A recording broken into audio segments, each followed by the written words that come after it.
꾸준히 이제 올려드리고 있는 종목이 신라젠인데, 그, 신라젠의 그 팩사백 관련된 그 임상 실패 관련해서 그런 내용들을 그 임원이 미리 인지하고 있었다라는 부분에 있어서 조서가 들어갔다라는 소식까지 한 3, 4일 정도 전에 업데이트를 해드렸어요. 근데 그 이후에 추가적으로 이제 그 신라젠의 내부 임원들이 팩사백에 대한 임상 실패 가능성을 아주 예전부터 인지를 하고 있었다.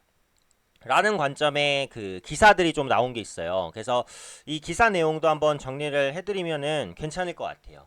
일단은 그 전에 그 말씀드릴 내용은 해당해서 설명드릴 기사 내용은 이투데이에서 나온 기사 내용입니다. 그래서 이투데이 언론사에서 조사한 내용들을 제가 조금 풀어서 좀 말씀을 드리려고 하니까 그 부분들 이제 신라젠에 뭐 관심이 있으시던 아니면 뭐 제약바이오주 전반에 대한 관심이 있으신 분들은 한번 참고를 해보시면 좋을 것 같아요. 그러니까 이투데이에서 이제 조사한 내용은 전반적으로 뭐 이 내용이에요. 임원의 그 팩사백 실패 인지 가능성이에요. 임원의 팩사백 실화 그 임상이나 이런 부분에 대한 실패를 인지를 했다라는 부분. 근데 지금 조사하고 있는 바에 따르면 임상 실패 얼마 전에 이제 인지했다. 뭐 이렇게 이제 우리가 알고 있지만 실제로는 거의 몇 년 전부터 실패될 것을 인지했다. 뭐 이 정도의 의혹까지도 나오고 있어요. 그래서 이 부분에 대해서 한번 설명을 드리면 우선은 그 신라젠 같은 경우 팩사백을 이제 자체적으로 개발한 게 아니라 그 제네렉스라는 기업을 인수하면서 그 신라젠에 대한 그 연구, 팩사백에 대한 연구가 시작이 됩니다. 그러니까 신라젠이 이제 2014년에 제네렉스라는 기업을 인수를 해요. 당시에 팩사백 개발사입니다. 제네렉스가. 근데 이때부터 이제 그 팩사백이 성공할 수 있을지에 대한 의문이 제기됐다는 거죠. 그러니까 지금으로부터는 5년 전이라고 보시면 될 것 같아요. 그러니까 신라젠이 이제 제너렉스를 인수한 2014년에 그때 곽병학 사장이 주요 경영진에게 현재 종양 내에서 주사하는 방법에 의한 임상은 성공 가능성에 대해서 내가 이제 장담하기가 조금 어렵다라고 한 거예요. 그러니까 이전에 이제 그 팩사백의 임상이 종양 내 주사법 말 그대로 이제 종양 안에 주사라는 방법이죠. 이 방법이 어떠한 이유에서건 성공 가능성이 크지 않다라고 주요 경영진도 사장도 그렇게 봤다는 거예요. 그래서 이런 부분들을 동맥주사 방법으로 바꿀 필요가 있다. 동맥주사 방법으로 바꿀 필요가 있지 않을까? 라는 이제 내용들의 이메일을 그때 발송을 했다고 합니다. 그래서 임상 3상을 시행할 이제 자금을 또 조달해야 된다는 얘기와 동맥조사 방법에 의한 연구 성과가 필요하다라는 언급들을 그 당시에 했다고 해요. 그 이후에 신라젠이 이제 그 곽병학 사장이 이메일을 보낸 그 이후에 그 황태호 전 대표에게 동맥주사 방법에 대한 연구를 맡겼어요. 그러니까 실제로 이제 종양내 주사법을 동맥주사로 바꾸는 그런 연구를 시행을 했고 이것은 이제 어떤 식으로든 그 팩사백의 3상 성공 가능성을 높이기 위한 것으로 목적은 그렇게 이제 예상이 돼 있다는 거죠. 당시 이제 그 황태호 전 대표 같은 경우에는 팩사백 임상 3상에 대해서는 어쨌든 부정적인 견해를 좀 가지고 있었다는 판단이에요. 그러니까 결론적으로는 뭐예요? 처음에 임상을 진행할 때도 곽병학 사장도 동맥주사를 일단 바꿔볼까? 어쨌든 성공 가능성 크지 않다라고 생각했다는 거고 당시에 이제 황태호 전 대표 같은 경우에도 역시 팩사백의 임상 3상에 대해서 역시 좀 쉽지는 않겠다 어렵겠다 라는 견해를 계속해서 기본적으로 이제 가지고 있었다. 이렇게 따지면 신라젠은 몇 년 전부터 지금까지 그 팩사백의 성과에 대해서 자신한다는 말을 표면적으로 하기는 했지만 내부적으로는 그렇게 큰 자신감을 가지고 있지 않았던 것으로 네, 현재 이제 그 이투데이의 조사 결과에 따르면은 그렇게 이제 예측이 되는 거죠. 물론 이것은 어디까지나 이제 추정입니다. 정확하게 그렇다는 것은 아니고요. 어쨌든 황태호 전 대표 역시 팩사백의 임상 3상에 대해서 좀 부정적인 견해를 갖고 있었던 것으로 판단이 돼요.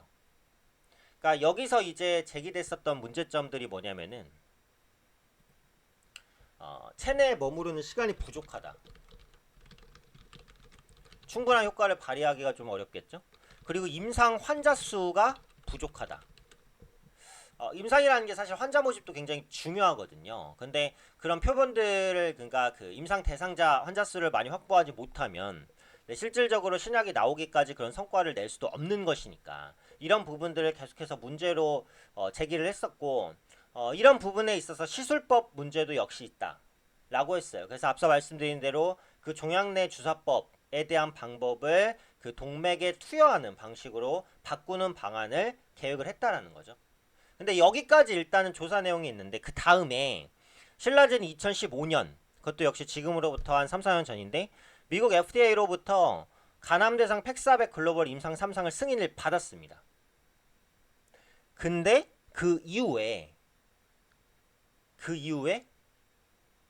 황태호 전 대표의 연구를 중단시켰어요. 그리고 이를 계기로 황태호 전 대표가 퇴사를 하게 됩니다. 그러니까 결국은 임상이 중단되고 퇴사를 했다는 건 뭐예요? 양측에 뭔가의 커뮤니케이션이든 뭔가의 불화가 있었다는 거죠. 어떤 불화인지는 알려지진 않았어요. 임상을 계속 하고 싶었는데 임상을 뭐 그만하라고 했다는 것인지 뭔지 그런 내용은 확실히 안 나왔지만 어쨌든 양측 간에 어떠한 갈등이 있었다라는 부분이죠. 그리고 추가적으로 이제 임상 3상에 대해서 그 우려가 담긴 메일을 보냈고 계속해서 우려감을 표명했던 곽병학 사장 역시도 2016년에 회사를 그만뒀습니다. 그러니까 어떻게 보면 굉장히 좀 핵심적인 인물들이 팩사베 연구가 진행되는 중에 이제 퇴사를 했다라고 보시는 게 맞아요. 그러니까 이 자체로도 사실 팩사백의 성공 가능성을 줄이는 요인이 될 수밖에 없었다라고 이제 볼 수밖에 없을 것 같아요. 그 이후에도 신라제는 물론 임상을 계속했습니다. 그 종양내 주사 방식, 뭐 정맥 주사 방식 이런 것들을 모두 다 이제 통합적으로 진행을 했지만 결과론적으로는 현재 어떻게 된 거죠? 네, 임상 중단이 이제 발표가 됐었던 그런 부분들인 거죠. 그러니까 제네렉스 인수 당시에 2013년 제네렉스 인수 당시에 불거졌었던 팩사백의 임상에 대한 그 어떻게 보면 의구심 이런 부분들이 해소되지 않고 계속 오다가 심지어 중간에 핵심 경영진도 뭔가의 마찰이 있었을 것으로 추정되죠. 그러면서 이탈을 했고 그런 부분들이 현재까지 끌고 와지면서 결국은 현재 이 지경까지 온 거죠. 그러다 보니까 이제 임원도 기존에 이런 부분들을 알고 있었다라는 의혹이 다시 한번 부각될 수밖에 없는 거예요. 그래서 여기에 대해서 이제 신라젠 관계자는 오래됐기 때문에 확실히 인지하지 못하고 있다. 진행 과정에서 있었던 논의로는 보인다. 이 정도의 이제 언급을 했던 것으로 현재 시점에서는 밝혀지고 있어요. 그러니까 결국은 이게 뭐죠?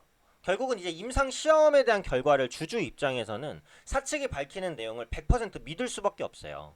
그러니까 기존 주주가 그 회사에 대해서 속속들이 다 파악하고 있을 수는 없잖아요. 내부자도 아니고. 그러니까 결국은 기업 내부자가 팩사백에 대한 부분들을 100% 사실대로 뭔가 갈등이 있으면 있다. 뭔가 성공 가능성이 크지 않으면 크지 않다. 이런 부분들을 꾸준하게 주주에게 인지를 시켜 왔어야 이런 충격이라든지 임원이 미리 알고서 먼저 매도했다 이런 의혹 이런 부분들이 없는데 결국은 이런 갈등이라든지 이런 성공 가능성이 희박하다라는 내부적인 의견들을 표출시키지 않고 팩사백은 그동안 견고하다라는 부분들을 계속해서 표출해 오니까 주주 입장에서는 사실 이 부분을 믿을 수밖에 없는 거거든요. 그동안 사측이 밝혀온 내용에 따르면 팩사백은 굉장히 효능적으로도 좋고 상당한 어떻게 보면 좀 자신감을 많이 표명을 해왔던 게 사실이잖아요.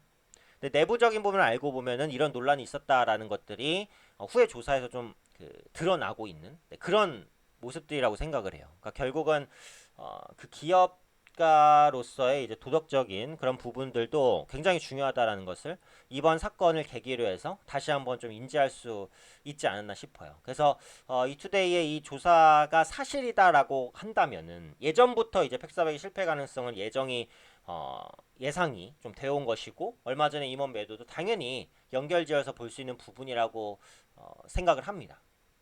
그래서 지금은 아직 불확실성이 해소되지는 않았죠. 그래서 제약바이오주가 뜨면은 이제 그 신라젠의 주가도 다시 한번 반등을 시도할 수는 있어요. 오늘도 8% 정도 반등을 시도하고는 있지만 현재 시점에서는 그동안에 이제 불확실성이 워낙에 높았던 상황이기 때문에 그리고 애초부터 팩스하백은 성공 가능성이 크지 않았다라는 것을 임원이 인지하고 있었다라는 기사들도 좀 나오고 있는 상황이기 때문에 당분간은 좀 추이를 지켜볼 필요는 있지 않나. 그래서 이런 사태들이 앞으로 제약바이오주들이 조금 더 투명한 공시를 생활화하는 그런 계기로서 작용할 수 있으면 좋지 않나 이렇게 말씀드리도록 하겠습니다.